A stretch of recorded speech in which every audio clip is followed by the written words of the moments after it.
শুভ সকাল বন্ধুরা, welcome back to my channel. আশা করছি তোমরা সবাই সুস্থ আছো, ভালো আছে। আরও একটা ভিডিও নিয়ে চলে এসেছি আমি মাম্পি, সঙ্গে থেকে ভালোবাসা দিও আমি।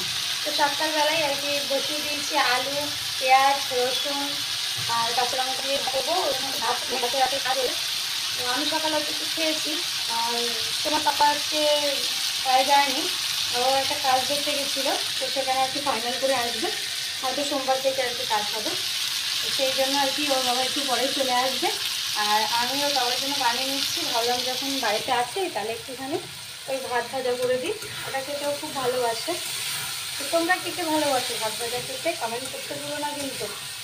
তো আমি একটু রসুন দিয়ে ভাত ভাজা করতে ভালো লাগে আমার। তোমরা কে কে রসুন দিয়ে ভাত ভাজা করো? আর শুধু রসুন নয়, আজকে একটুখানি আরও আরেকটা জিনিস দিয়ে বানাবো, যেটা আমি মাঝে মাঝে করি, সবসময় না। তো একটুখানি বিরিয়ানি মশলা ঘরে বানানো, ওইটা একটু লাস্টে ছড়িয়ে দিলে ভাত ভাজাটা ভাত ভাজা মনে হয় না, মনে হয় যেন বিরিয়ানি বিরিয়ানি লাগে।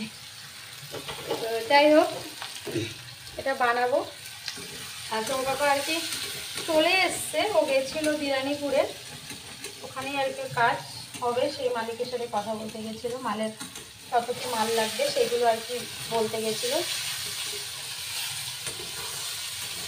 তো কালকে থেকেই কাজটা হয়তো শুরু হতো, কিন্তু কালকে মালিকের বাড়ি থাকবে না, তাই সোমবার দিনই শুরু হবে। আর সোমবার দিন জানো তো সরস্বতী পুজো, আমরা এখানে পুজো করছি বাড়িতে, আমরা সবাই মিলে মালকিন মানে আমাদের যে মালিকরা আছে, তো উনি আর কি উদ্যোগটা নিয়েছে, কিন্তু সবাই মিলে আমরা পুজোটা করছি।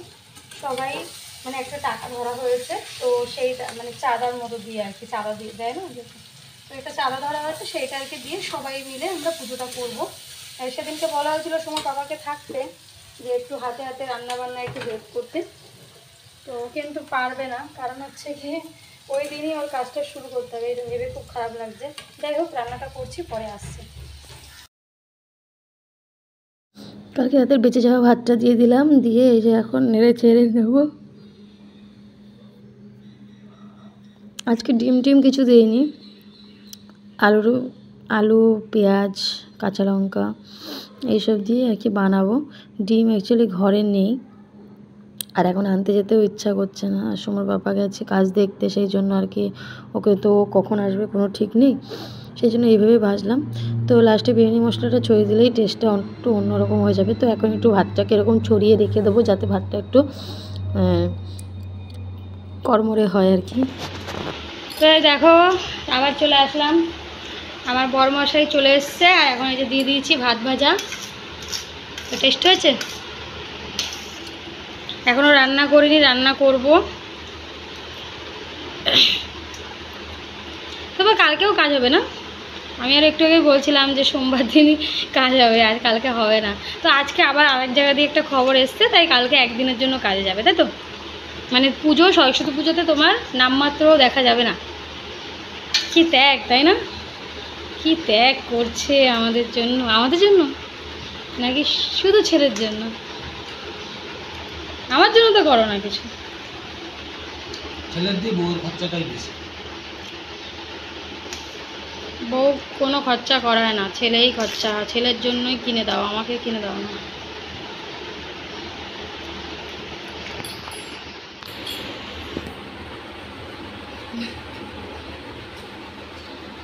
দেখতে ভিডিও হয়ে যাচ্ছে, মুখটা একদম গ্লেজ দিচ্ছে।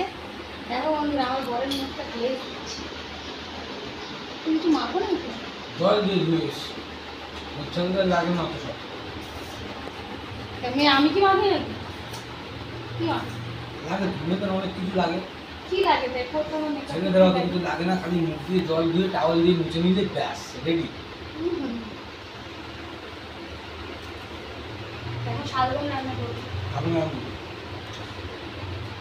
দেখে মাছের মাথা দিয়ে করে দেবো।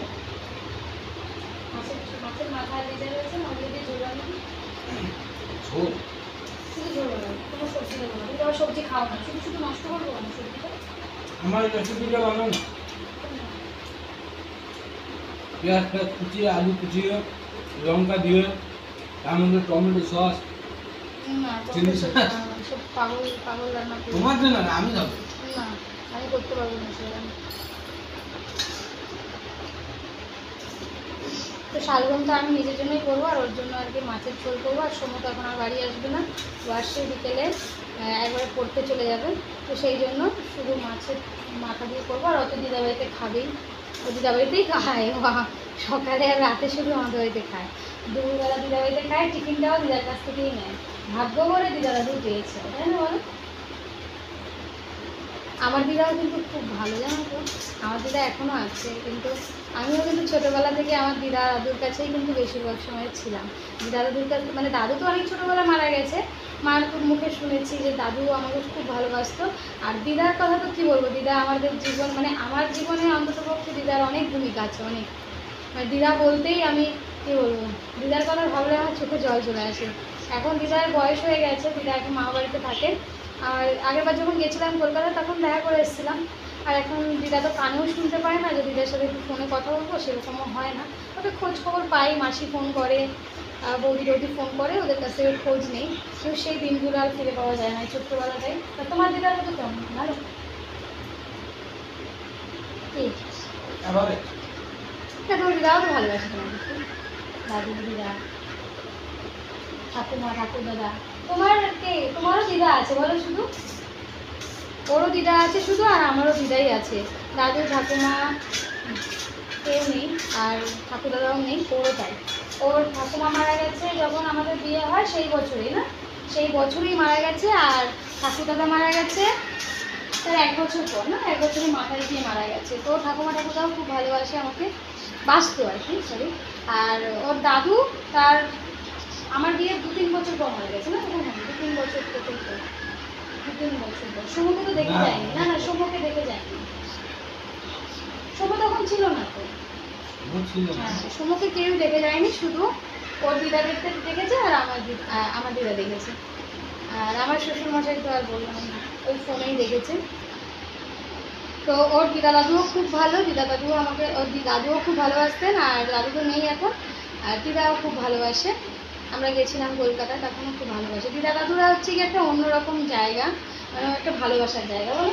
দিদা দাদুর মতো কারোর কাছে ভালো, দিদা দাদু ঠাকুমা ঠাকুর দাদা সবার কথাই বলছি আর কি, সবাই খুব ভালো। তোমাকে কি আর ভাত দেবো? হ্যাঁ আচ্ছা, তাহলে বলো একটু স্বীকার করো যে একটু ভালো ভালো রান্না করে খাওয়াই তোমাকে। কেন একটু বলো যে তুমি আমি ভালো রান্না করি, তোমার সময় বলে না, লোকে আর বলবে কি দেখো বৌমনে শিখিয়ে দিচ্ছে। ভালো বললে বেশি হয়ে যাবে, তখন আর ভালো হবে না। এই দুটো জিনিস কোনোদিনও বলে না, যে তোমার রান্না ভালো আর তোমাকে নিয়ে আমি ঘুরতে যাব, এই দুটো বলে না কেন জানো? জানো এই দুটো বললেই মানে ভীষণ মুশকিল হয়ে যাবে, তাই না? তুমি ভালো রান্না করলে তো ভালো ভালো রান্না করে খারাপ বললে ভালো করার চেষ্টা হবে, আর যদি ভালো বলি তাহলে হয়ে গেছে। আর একটু ঘুরতেও নিয়ে যায় না, তিন বছর আমার ভুল হয়ে যাচ্ছে। ঠিক আছে চলো, চলো আমাকে খেতে দিয়ে নিই, একটুখানি গল্প করলাম আমাদের সাথে, একটু মাঝে মাঝে একটু গল্প করতে ইচ্ছে করে, একা একা নাকি তো। তো চলো পরে আমরা আসছি, আজকে বর্মশাই বাড়িতে, আজকে অনেক কাজ। আর কালকে থেকে সরস্বতী পুজো শুরু হয়ে যাচ্ছে বন্ধুরা। কালকে তো নেমন্তন্ন পেয়ে গেছি একটা মামার বাড়িতে, তো ওখানে যাব। তো একটু পরে আর কি দেখবো কোন শাড়িটারি পরা যাবে, তাই। আর সরস্বতী পুজো মানেই তো শাড়ি পরবো না, এটা হয় বলো? আর সোমবার তো আমাদের এই বাড়িতেই পুজো হবে, আমরা সবাই। আচ্ছা, আস্তে আস্তে সব স্যারেগুলোই হয়ে যাচ্ছে। তো চলো পরে আবার কথা হচ্ছে, তারপর দুপুর এখন বাজে 3টের মতো বাজে।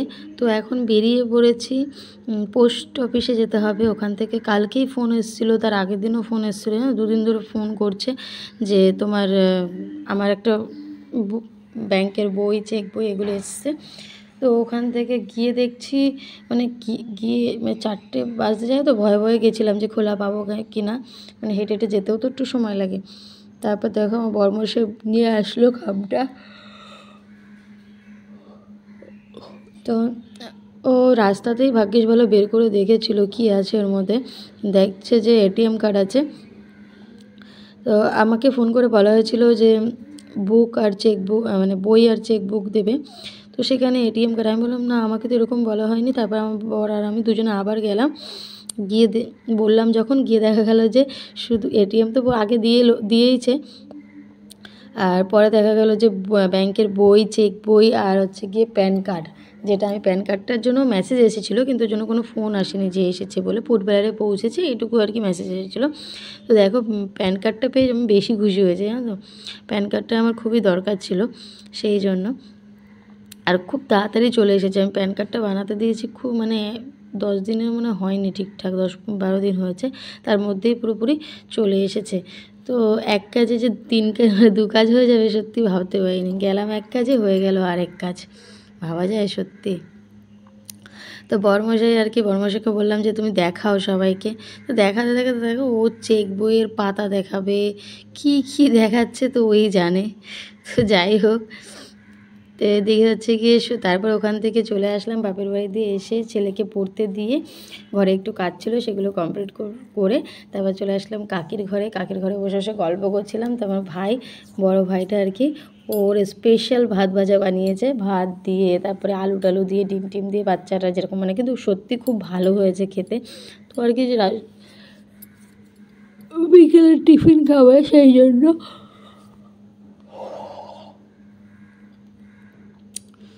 তো কাকি আর আমি দুজনে আমাকে বলছে খাও দিদি, আমাকে এসে প্রথমেই বলেছে, কিন্তু আমি বলছি না আমি খাবো না, আমি খেয়ে মানে ঘর থেকে বিস্কিট খেয়ে এসেছি। বলছে না তুমি খাও।